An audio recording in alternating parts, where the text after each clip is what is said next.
नमस्कार, good morning, सुप्रभात। मैं हूं आपके साथ अविनाश कर और आप देख रहे हैं एमपी का खास bulletin good morning Madhya Pradesh, जिसमें एमपी की हर खबर का अपडेट आप तक पहुंचाएंगे। शुरुआत करेंगे हेडलाइंस के साथ। मुरैना में रंजिश के चलते दो पक्षों में ताबड़तोड़ फायरिंग, गोली लगने से एक युवक गंभीर रूप से घायल।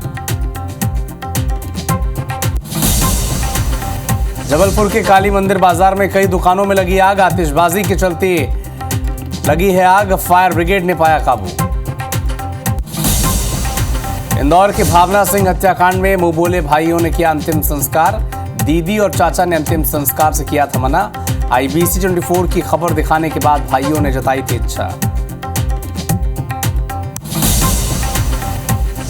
सीएम डॉक्टर मोहन यादव आज पांढुना में कई कार्यक्रम में होंगे शामिल, शाम 6 बजे दिल्ली के लिए होंगे रवाना। केंद्रीय मंत्रियों से भी करेंगे मुलाकात। सुप्रीम कोर्ट का MP हाई कोर्ट को निर्देश, OBC आरक्षण से जुड़े मामले की सुनवाई न करे हाई कोर्ट। सुप्रीम कोर्ट में 21 अप्रैल को होगी 27% OBC आरक्षण पर सुनवाई। सुशांत सिंह राजपूत केस में CBI ने कोर्ट में दाखिल किया क्लोजर रिपोर्ट, कहा हत्या के नहीं मिले सबूत, रिया चक्रवर्ती को दिया क्लीन चिट।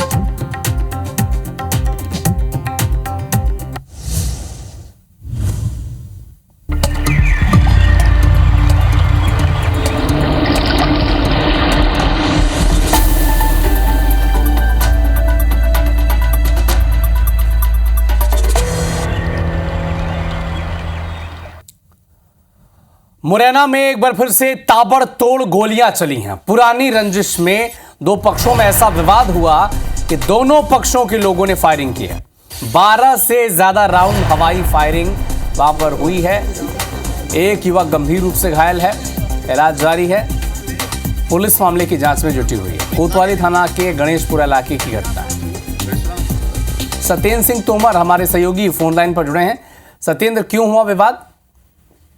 बिल्कुल, देखिए दोनों पक्षों से काफी लंबे समय से पुराना विवाद चला आ रहा था और लोग हैं दोनों पक्ष के ही वो नव युवक है और कहीं ना कहीं ये आता है कि या तो कभी कोई मामूली से जो विवाद रहते हैं उनके कारण से ये जो विवाद है वो कहीं तूल पकड़ता जा रहा है। और जब ये दोनों पक्ष के लोग गणेशपुरा इलाके का जो एक छात्रावास है वहां पर एकत्रित हुए थे तो उसी समय इनमें आपस में विवाद हुआ और उसके बाद दोनों पक्षों से पहले हवाई फायर हुए और उसके बाद फिर इनमें लाठी डंडे चले। लाठी डंडों के कारण एक युवक जो घायल हुआ है, जो थार चालक है वो घायल हुआ है और उसको जैसे इस घटना की सूचना आसपास के लोगों ने पुलिस को दी। पुलिस भी मौके पर पहुंची थी और जो घायल है उन्हें अस्पताल में ले जाया गया जहां उसका उपचार कराया जा रहा है। अब पुलिस इस मामले की जांच कर रही है कि आखिर विवाद के कारण है दोनों ही पक्ष लोग थाने पहुंच गए थे, लेकिन एक पक्ष के लोग कुछ जो बदमाश थे वो मौके से फरार भी हो गए। हालांकि पुलिस अब मामला दर्ज कर उन आरोपियों की तलाश में जुटी हुई है। देखने में आता है कि जिस तरीके से अवैध हथियारों से लगातार जिले में फायरिंग की घटनाएं बढ़ रही है तो ये कई सवाल करने वाली बात सामने आते हैं कि ये जो हथियार है वैध या अवैध हथियार कहाँ से आते हैं इन लोगों पर और कौन इनकी वो करता है। पूर्व में कई बार हथियारों की तस्करी तो पकड़ी जाती है लेकिन मूल जो तस्कर है वहां तक नहीं पहुंच पाती। हालांकि इस घटना को लेकर अब पुलिस पूरे मामले की जांच कर आरोपियों की गिरफ्तारी करने की भी बात कह रही है। जी, नजर बना के रखिएगा सत्येंद्र, आपसे अपडेट आगे भी लेंगे। मुरैना की तस्वीरें देखिए, 12 राउंड हवाई फायरिंग हुई है। पुरानी रंजिश के चलते दो पक्षों में ऐसा विवाद हुआ कि 12 राउंड फायरिंग हुई दोनों पक्षों की तरफ से।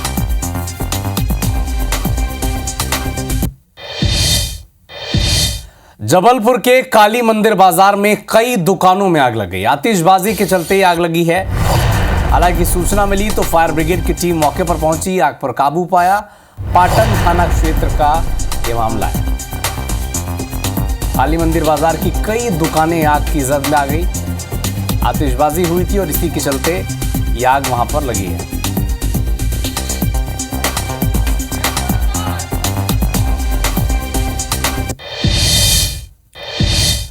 इंदौर से एक बड़ा अपडेट आप तक पहुंचा दें। भावना सिंह हत्याकांड मामले में एक बड़ा अपडेट यह है कि मुंह बोले भाइयों ने अंतिम संस्कार से इनकार कर दिया है।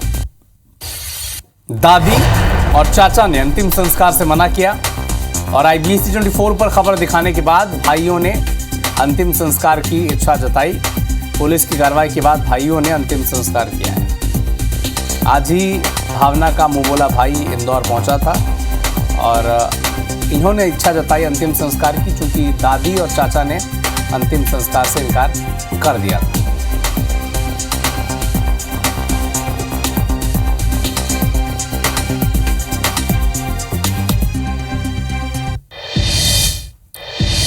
सीएम डॉक्टर मोहन यादव का मिनट टू मिनट शेड्यूल आप तक पहुंचा दें। आज पांढुणा के दौरे पर वो रहेंगे। इसके अलावा दोपहर 12:30 बजे भारतीय जनता पार्टी के प्रदेश कार्यालय वो पहुंचेंगे। भोजपुरी समाज के कार्यक्रम में भी वो शामिल होंगे। बिहार दिवस के उपलक्ष्य में इस कार्यक्रम का आयोजन हो रहा है। दोपहर 1:40 से वो फिर पांढुणा के लिए रवाना हो जाएंगे। आनंद धाम आश्रम में स्थानीय कार्यक्रम में शामिल होंगे। जामसावली स्थित श्री हनुमान मंदिर में वो पूजा अर्चना करेंगे। स्थानीय कार्यक्रम में भी शामिल होंगे।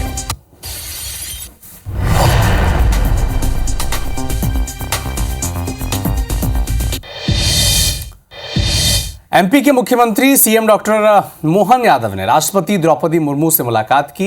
इस दौरान राष्ट्रपति से मध्य प्रदेश आने का आग्रह भी मुख्यमंत्री ने किया, जिसे राष्ट्रपति ने स्वीकार भी किया है। साथ ही एमपी ने गृह मंत्री अमित शाह से मुलाकात की है, राज्य सरकार के कामकाज की जानकारी दी है और इस दौरान मुख्यमंत्री ने केंद्र से मिलने वाली राशि जल्द रिलीज करने का आग्रह भी किया है। राष्ट्रपति ने मुलाकात उनसे हुई है मुख्यमंत्री डॉक्टर मोहन यादव की। उसके बाद एक्सपोस्ट कर कहा है कि राष्ट्रपति मुर्मू का गंभीर, सहज एवं सरल व्यक्तित्व राष्ट्र सेवा के प्रति संपूर्ण ऊर्जा के साथ समर्पण की प्रेरणा है। इस मुलाकात के बाद मुख्यमंत्री ने क्या कहा, एक बार आप वो भी सुनें। मैं यशस्वी गृह मंत्री और माननीय महामहिम राष्ट्रपति जी से मिलकर के मध्य प्रदेश सरकार के कामों से उनके बताए गए संतोष से मैं उनका प्रति आभार भी मानता हूं और उम्मीद करता हूं कि उनका बहुत जल्दी उनकी तारीख पक्की होगी और वो हम सबको आशीर्वाद देने आए। पूर्व कांग्रेस के विधायक लक्ष्मण सिंह ने एक्सपोस्ट कर नेताओं को चिंतन करने की नसीहत दी है। एक्स पर पोस्ट कर पूर्व कांग्रेस के विधायक है लक्ष्मण सिंह, उन्होंने लिखा है कि जातिवाद के चलते छात्र आत्महत्या कर रहे हैं। छात्रों में आत्महत्या के प्रकरण बढ़ते जा रहे हैं, जो एक चिंता का विषय है। एक सर्वेक्षण के मुताबिक जो मुख्य वजह है जातिवाद है अथवा जाति सूचक शब्दों का अनावश्यक प्रयोग है। क्या नेता इस पर चिंतन करेंगे? इस पोस्ट के बाद सियासत तेज हो गई है। जहां एक तरफ लक्ष्मण सिंह के पोस्ट से कांग्रेस ने किनारा कर लिया, तो बीजेपी ने इसे राजनीति चमकाने वाला कदम बताया है। ये निश्चित रूप से सच बात है कि छात्रों की आत्महत्या के केसेस बढ़ते जा रहे हैं। गंभीर चिंतन का विषय है। कई अलग अलग कारण हो सकते हैं। अब ये लक्ष्मण सिंह जी का अपना व्यक्तिगत अभिमत है कि ये जाति सूचक हैं, लेकिन जो सबसे बड़ी बात है, जिस तरीके से बेरोजगारी बढ़ रही है और जिस तरीके से परिवार का प्रेशर होता है और जिस तरीके से कंपटीशन बढ़ रही है, वो कहीं ना कहीं छात्रों को मानसिक रूप से परेशान कर रहा है। जातिवाद, तुष्टीकरण, ये सब कांग्रेस की राजनीति के आधार हैं। भाजपा और मोदी जी के नेतृत्व की डबल इंजन सरकारों ने तो विकासवाद और राष्ट्रवाद की सरकारें चलाई हैं। तो निश्चित ही वो कहीं अपनी सरकार का या फिर उनके प्रेम के जो प्रसंग हैं, ऐसे किसी दूसरे देश की सरकार का वो ज़रूर बात कर रहे होंगे। बाकी भारतीय जनता पार्टी की सरकारों में युवाओं के लिए आमूलचूल जो योजनाएं लाई जा रही हैं, उससे युवा अपने करियर की तरफ ध्यान दे रहा है। जातिवाद तो अब विकासवाद और परिवारवाद की राह पर बढ़ चला है। शाहजहांपुर में स्वामी विवेकानंद की मूर्ति का अनावरण करने पहुंचे उच्च शिक्षा मंत्री इंदर सिंह परमार ने औरंगजेब पर एक बड़ा बयान दिया। मंत्री परमार कह रहे हैं कि औरंगजेब ने उस समय अत्याचार किया था, क्रूरता की थी, इसीलिए देश के लोग उसे इतना टारगेट कर रहे हैं। जो इस धरती के लिए लड़ाई करता है, जो धरती के लिए काम करता है, या कि सभ्यता और विरासत को बचाने के लिए काम करता है, उसका गुणगान करना चाहिए, या एक विदेशी का या क्रूर का या जो अत्याचारी शासक हो उसका गुणगान करना चाहिए। ये मैं समझता हूँ देश के लोग समझदार हैं और इसीलिए आज जिस प्रकार से छत्रपति शिवाजी महाराज के बेटे का चरित्र दुनिया के सामने उस पिक्चर के माध्यम से आया है। सबसे जो अत्याचार किया था उस समय औरंगजेब ने, इसलिए औरंगजेब को सब देश के लोग टारगेट कर रहे हैं, क्योंकि इतना क्रूर शासक इतना हमने पढ़ा नहीं था, इतनी कल्पना नहीं थी, उससे ज्यादा क्रूर शासक वो था, इसलिए सब बातें आ रही। एमपी में 2117 पदों पर जारी असिस्टेंट प्रोफेसर्स और स्पोर्ट्स ऑफिसर्स की भर्ती पर हाईकोर्ट ने अहम आदेश सुनाया है। जबलपुर हाईकोर्ट ने एमपीपीएससी की इन भर्ती परीक्षाओं में SC/ST वर्ग के गेस्ट टीचर्स को आयु सीमा में 5 साल की छूट देने के आदेश दिए हैं। हाईकोर्ट ने राज्य सरकार और एमपीपीएससी को नोटिस जारी कर जवाब भी मांगा है और याचिकाकर्ताओं को भी परीक्षा में शामिल करने के निर्देश दिए हैं। हालांकि हाईकोर्ट ने यह भी साफ किया है कि आयु सीमा में जो छूट पाने वाले याचिकाकर्ताओं के रिजल्ट कोर्ट के आखिरी निर्णय के अधीन रहेंगे।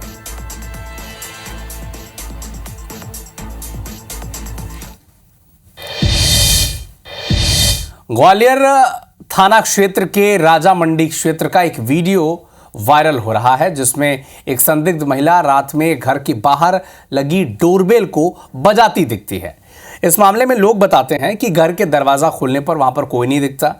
वायरल वीडियो में एक असामान्य सी घटना भी देखने को मिली है जिसमें महिला को रास्ते में देखकर कुछ जानवर भी भागते नजर आते हैं। इस मामले की जानकारी मिली तो पुलिस संदिग्ध महिला की तलाश में जुटी हुई है। आपको यह भी बता दें कि 5 अक्टूबर 2024 को इसी इलाके में डोरबेल बजाने की शिकायतें मिली थी जिसमें महिला ने पुलिस को किसी का घर तलाशने की बात बताई थी। यानी तब वो महिला मिल गई थी, उसने कहा कि वो किसी का घर तलाश रही थी इसलिए उसने डोरबेल बजाया था। महिला को लेकर कई तरह की अफवाहें किंवदंतियां अब वहां पर तैर रही हैं, लेकिन IBC 24 किसी भी अंधविश्वास या इससे जुड़ी बातों की पुष्टि नहीं करता है। तो ये वो वीडियो है जिसमें एक महिला है जो इस इलाके में लगभग हर घर में जो डोरबेल होता है उसे बजाती है और चली जाती है। और एक असामान्य सी घटना ये कि इसे देखकर जो जानवर हैं, संभवतः कुत्ते और गाय, ये वहाँ से भाग खड़े होते हैं। इसके बाद कई तरह की अफवाह वहाँ पर फैल रही है, कई तरह की किंवदंतियों पर भी चर्चाएं हो रही हैं। हालांकि IBC 24 एक बार भी नहीं इस तरह के अंधविश्वास की खबर को पुष्टि करता है, ना ही इस तरह के बातों पर विश्वास करने की सलाह देता है। वीडियो में एक महिला द्वारा लोगों के घरों में घंटी बजाई जा रही है रात्रि के दौरान। तो इस संबंध में थाना प्रभारी ग्वालियर को निर्देशित किया गया है और अभी चूंकि इस संबंध में थाना प्रभारी द्वारा बताया गया है कि कोई कंप्लेंट तो नहीं आई है, मगर वीडियो के माध्यम से संज्ञान में आया तो थाना प्रभारी को निर्देशित किया गया है कि रात्रिकालीन गश्त बढ़ाकर और उसको तस्दीक कर वैधानिक कार्रवाई करें। MP में बढ़ रहे महिलाओं से हैवानियत के मामले में अब एक अपडेट यह है कि हर रोज दुष्कर्म के 20 केस दर्ज हो रहे हैं मध्य प्रदेश में। और ये हम नहीं कह रहे हैं, ये कांग्रेस के विधायक विधानसभा में पंकज उपाध्याय के एक सवाल पर गृह विभाग का जवाब है। कांग्रेस विधायक के सवाल पर गृह विभाग ने जवाब दिया कि 2024 में रेप के 7,294 मामले दर्ज हुए थे और 2020 में MP में रेप की संख्या 6,134 थी। MP में 5 साल में दुष्कर्म के मामलों में 20% बढ़ोतरी हुई है। झाबुआ में 122% रेप के मामलों में इजाफा हुआ है। झाबुआ एक आदिवासी इलाका है। इसके बाद कांग्रेस ने सरकार को घेरा है। कांग्रेस का कहना है कि सरकार केवल वसूली और लूट खसोट में लगी है, महिलाओं की इज्जत बचाने में सरकार फेल रही है। बीजेपी ने भी इस पर जवाब दिया है।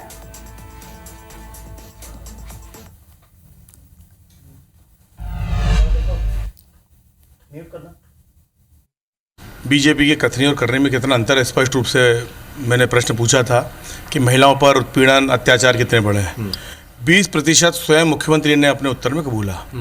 जिस विभाग का मुख्यमंत्री स्वयं संरक्षक है, मतलब गृह मंत्रालय उनके पास में, उसके बावजूद भी इसके बाद भी साल भर में कोई भी इसमें कमी नहीं आई। 20% बढ़ गई तो हम समझ सकते हैं कि महिलाएं कितनी असुरक्षित है पूरे प्रदेश में।